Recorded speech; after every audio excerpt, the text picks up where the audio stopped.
This is Creepypasta. And today we have the janitor who found the door that was in tea there yesterday for our first story. Our narrator is a night janitor. He's been working at this job for over 10 years, so he knows the layout of the building very well. He says that over the course of his employment, he has gotten used to the weird things that happen when he's working his night shift. Lights flicker, the alarm system glitches, and sometimes there are people hiding in the lockers who want to scare him.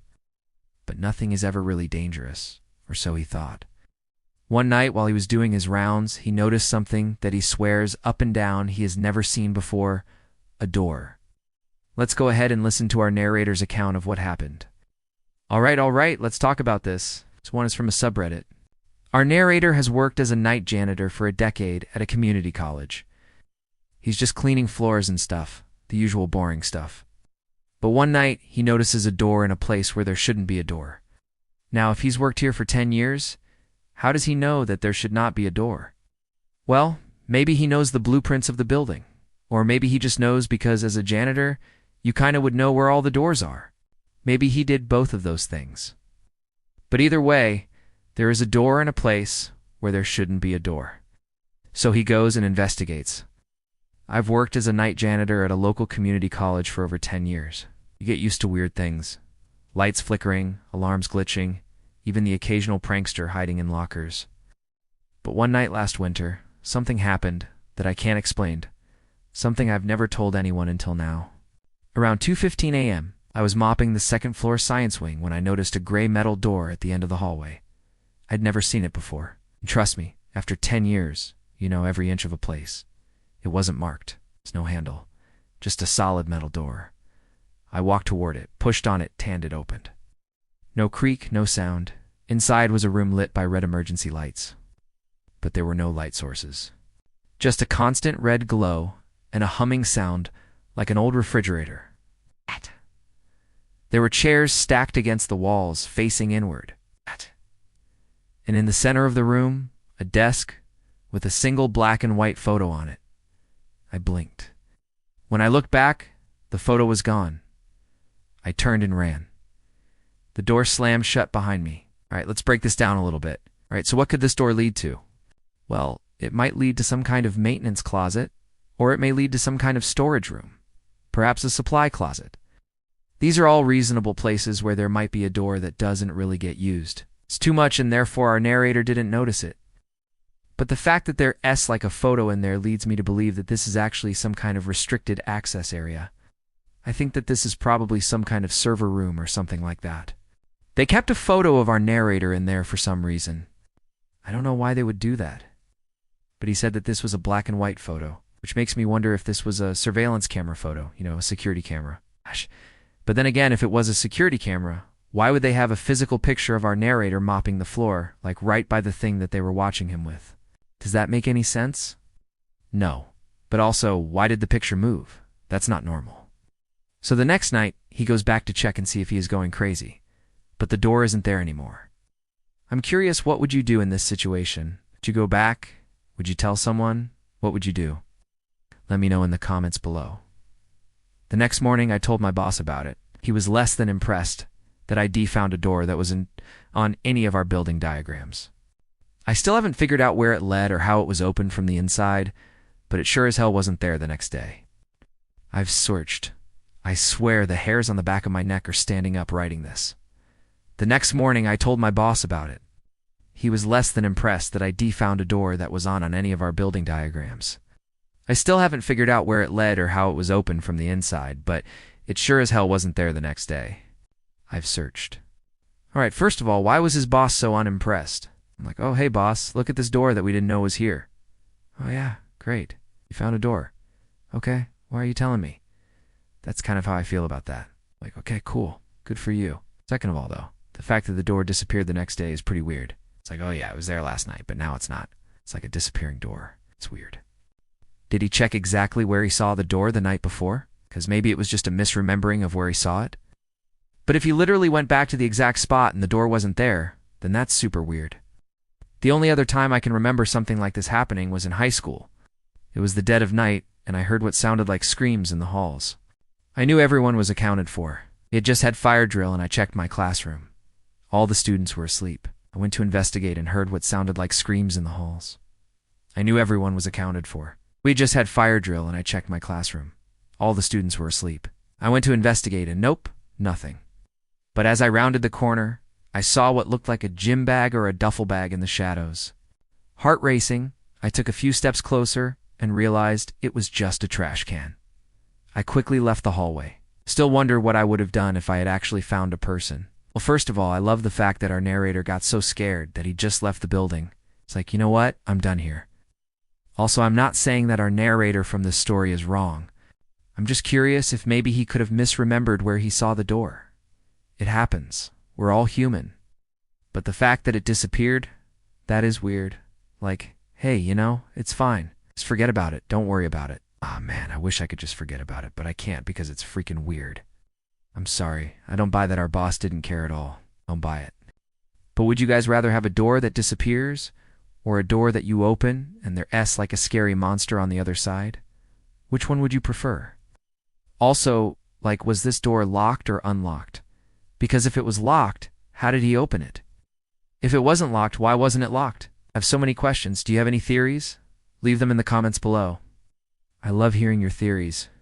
And speaking of hearing your theories, thank you to our top supporters. Thank you so much for supporting this channel. If you would like to support this channel and get some cool perks, we have a Patreon. We also have a merch store. If you want to hear more stories like this one, hit subscribe. Thanks for listening. I'll see you next time. Welcome to our channel, where we bring you the most terrifying unsolved mysteries and paranormal activity caught on camera. In today's video, we will be discussing a story shared by a user on Reddit. The post is titled, "The 24-Hour Gas Station That Has No Owner," so let's dive right in.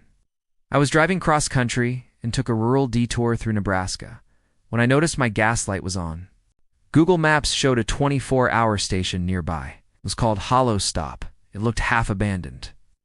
One flickering neon light, a dirty lot, and a tiny convenience store that hadn't changed since the 90s. But the pump worked, so I filled up.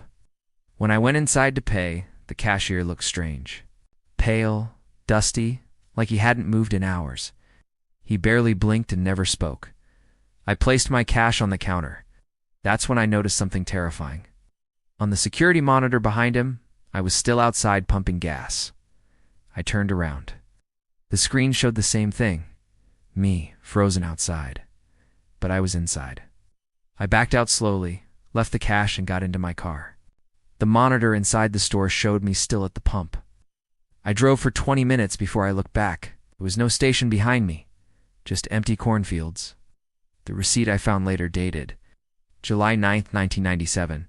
So this Redditor is a 24-year-old female college student who's driving across the country. She decided to take a detour through rural Nebraska, and apparently she didn't have much gas. So she pulls over at one of the only gas stations that shows up on her GPS, which is called Hollow Stop. Okay, first of all, the name of the place is Hollow Stop.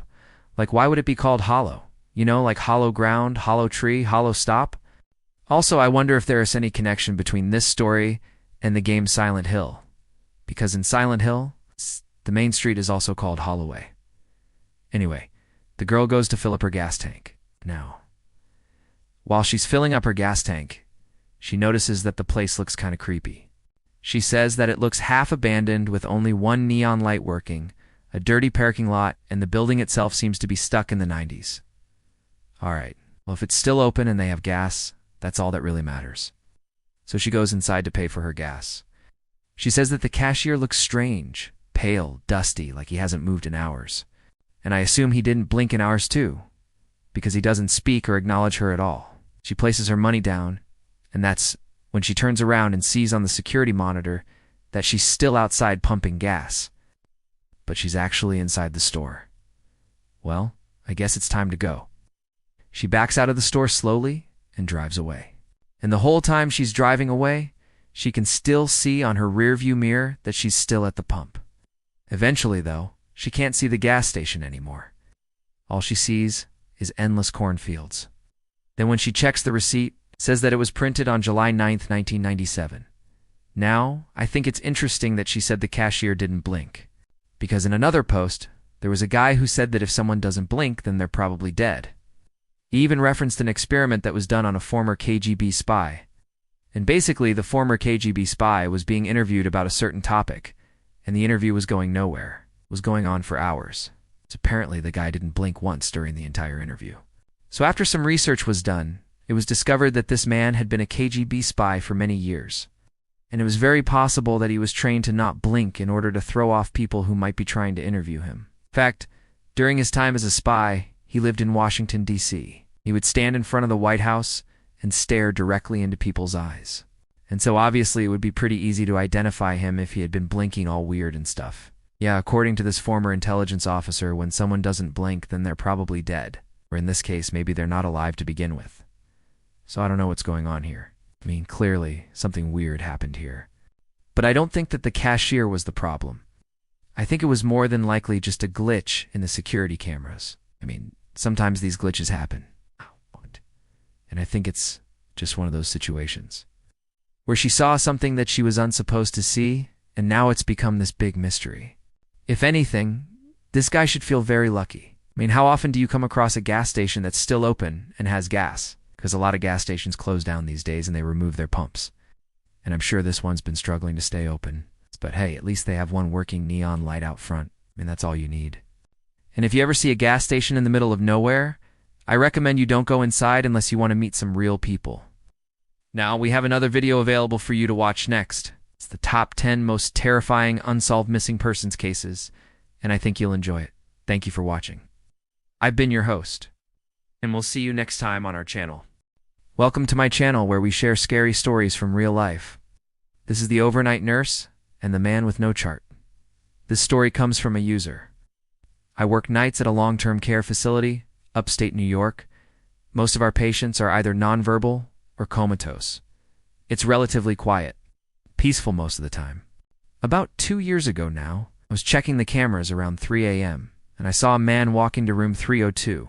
Now this room has been empty for quite a while. The last patient died about 6 months prior, and no new admit had been logged into the computer. So I got up and walked down to the room. I live in a fairly small town, and people can be a little nosy. We do want to get many overnight admissions, because it's not usually necessary, and any visitors know that visiting hours end at 8 p.m. sharp. So when I saw someone walking into a room they shouldn't have been in, it piqued my interest. As I got closer to the room, I saw that the door was open and the overhead light was turned off. Being an overnight nurse on a hall alone, you get used to checking on things that might be out of place. I opened the door and said, "Hello," walking into the room slowly. There was a figure laying in the bed under the covers. I'll admit I got a little freaked out.